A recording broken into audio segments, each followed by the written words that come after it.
Princess Patty in Peace on Earth. Author and illustrator is Betsy Bradford. Wow, she played double duty. Oh, that's a pretty pink. Oh, in memory of my parents, Jeannie and Arnold, humanitarians for peace on earth.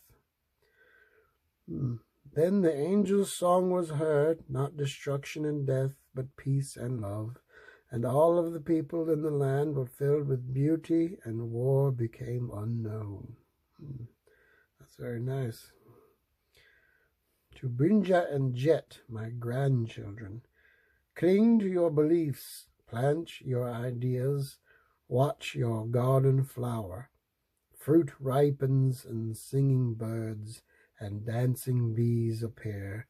Hold beauty in your heart, and you will know happiness. That's very, very nice. Oh, this was written in 1995, quite a few years ago. Once upon a time, don't you just love books that start like that? Once upon a time, I do. I love books that start like that. All right, here we go. Once upon a time, there lived a royal couple named King Arno and Queen Jean.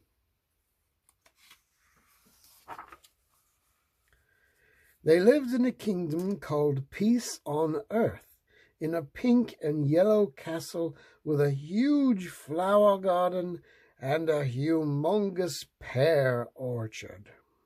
That was a very tall, very pink and yellow castle. King Arno was often found walking in the orchard, gathering up pears to give to his subjects. Well, that was nice of him. I like pears. Queen Jean enjoyed showing people her flower garden. She put flowers in vases throughout the castle. She gave flowers to all friends and visitors who came to the castle. Flowers are pretty. The king and queen had a lovely daughter named Patricia, who was just as good as she was lovely. Everyone in Peace on Earth adored Princess Patty.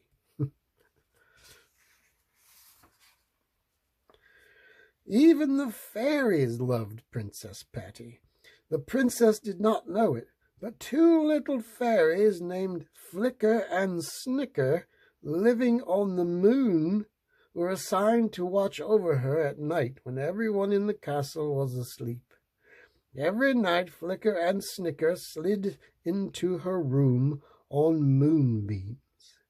While Patty slept, the fairies played hide and seek in her long golden curls.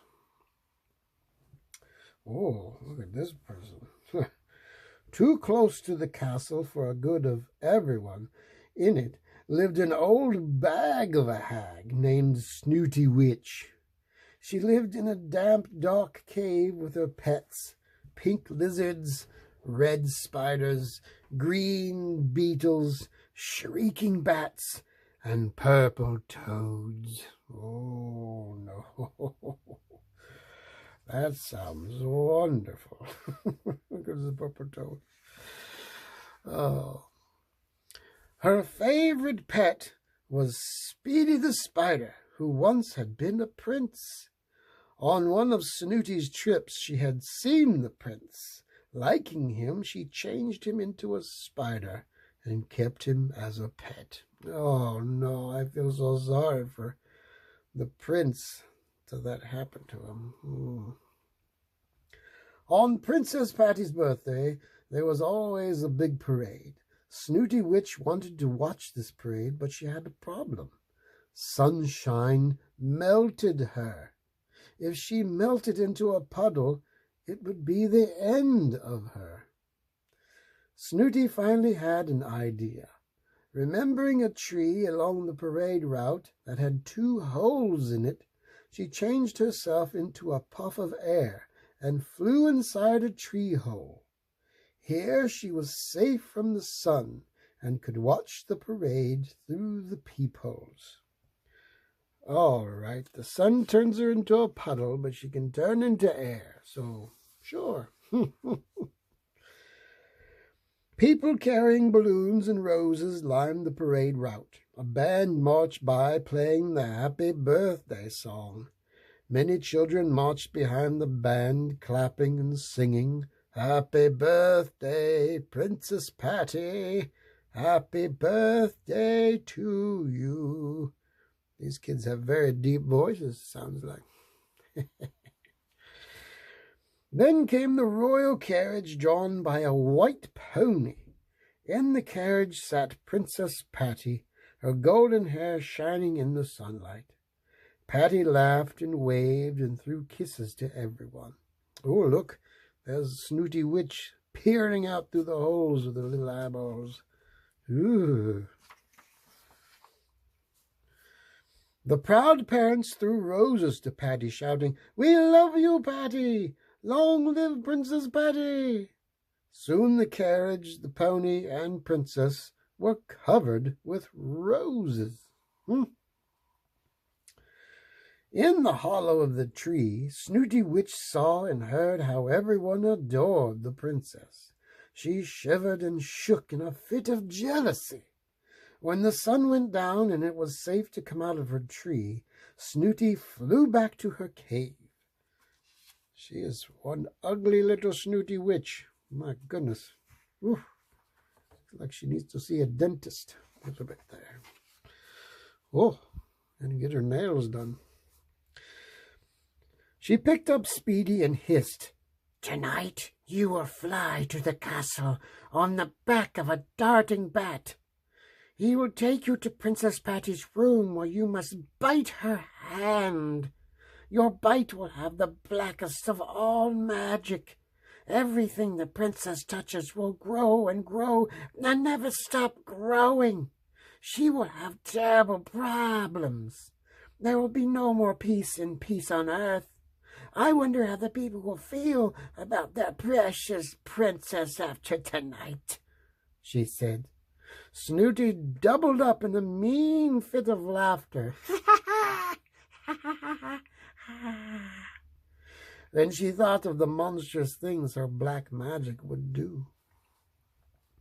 I'm a little scared. When nighttime came, Snooty Witch blew up a fierce storm that covered the sky with ugly black clouds. She wanted to keep the guardian fairies from going to Patty's room. Back at the moon, without moonbeams to ride, Flicker and Snicker stayed home. Oh no, they can't get to Princess Patty. That's too bad. Snooty found some black magic medicine, which she dumped into her boiling pot. As large bubbles rose in the air, Snooty stirred her pot and sang, "From little Speedy Spider's bite, all Patty touches will grow tonight. We will make her life a fright. Black magic work with all your might." The old witch grabbed Speedy and fed him a spoonful of black magic potion. She placed him on Darting Back's back, warning him, "Don't come back until you have bitten Patty's hand. If you and Darting Bat do your jobs well, I will feed each of you 100 flies. Now be off with you." Oh, goodness. It's a scary book. Immediately, the bat and spider flew off through the storm. They felt as if they were being pelted by bullets as the heavy rain pounded against their bodies. Arriving at the castle, Darting Bat put Speedy the spider on Patty's windowsill. Oh no, that's a big spider. Oh gosh. Oh my goodness. Speedy quickly made his way down the wall, across the floor, up the bedpost, and across the bed.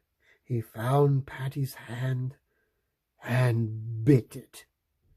The princess awoke and screamed so loudly, that her mother came to see what was the matter. Patty sobbed and threw her arms around her mother. Oh, no. The Queen looked at Patty's hand and said, "Lots of things seem bad at night, but you'll feel better tomorrow." After comforting her daughter, the Queen went back to bed, not knowing of the spell that Patty was under. By now, Princess Patty had touched her own hair, bed, and mother.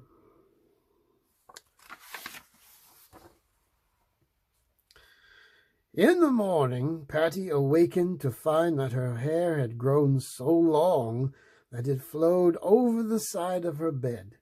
She couldn't figure out why her face was so close to the ceiling until she saw that her bed had sprouted up there. She called for the maid to bring her a ladder to get out of bed. She tried to tie her shoes, but the laces jumped out of her hands and enlarged into thick ropes. Her little fingers could not lift them. At breakfast, she dropped her spoon because it turned into a monstrous shovel. Her cereal bowl was as big as a washtub. The milk in her bowl looked like a lake. What was happening to her?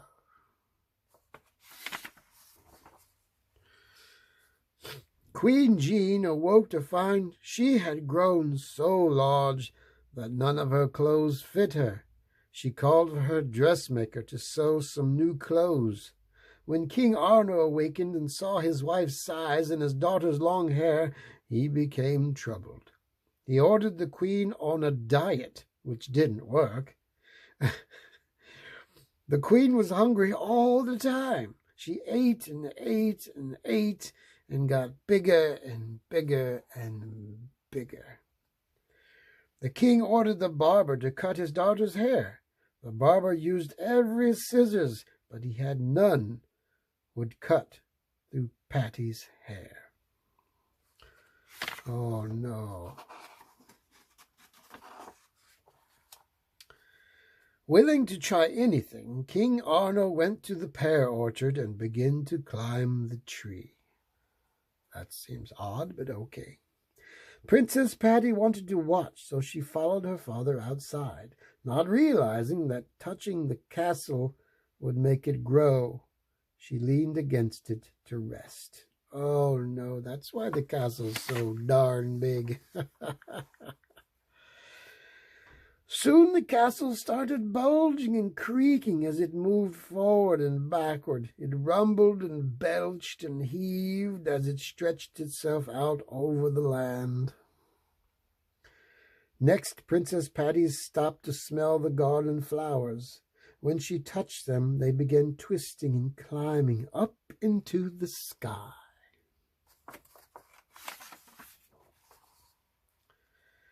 When she arrived at the orchard, she saw her father out on a branch near the nest in the tallest tree.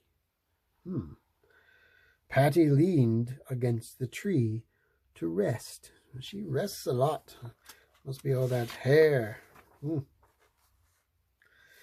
Soon the tree began jerking and jolting up into the sky.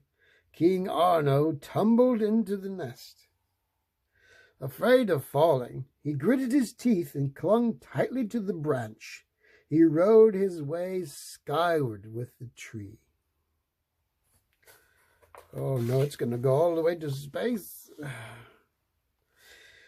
Soon the princess saw that the castle had stretched out over the land, and the flowers had climbed into the clouds, but she really felt sad when she saw her father sitting in a nest in a pear tree, disappearing into the sky. The princess sat down under the tree, wondering what was happening to their peace on earth. Nighttime came and the moon was full. Flicker and Snicker were riding the moonbeams on their way to visit Princess Patty when they ran into King Arno.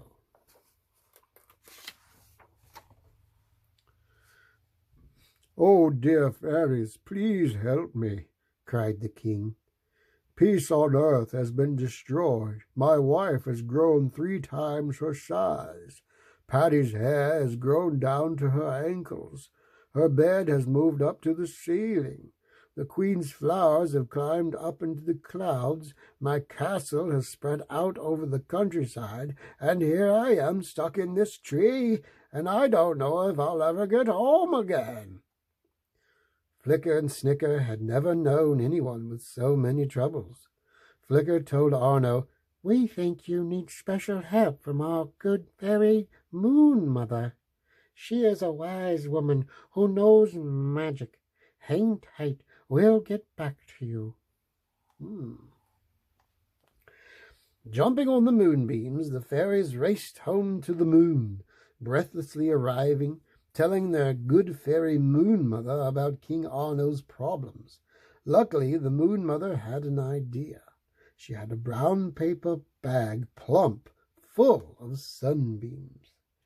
The Moon Mother told her children, "Go to Snooty Witch's cave, open the door, and throw the sunbeams at Snooty Witch. The sunbeams will melt Snooty into a puddle, which will put an end to her evil spells. King Arno's kingdom will then return to normal." Quick as a wink, Flicker and Snicker flew off with a little sack. When they arrived at the witch's cave, they pulled the door opened the brown paper bag, and threw the bright sunbeams at Snooty Witch. The sunbeams shot out like lightning, striking the old witch.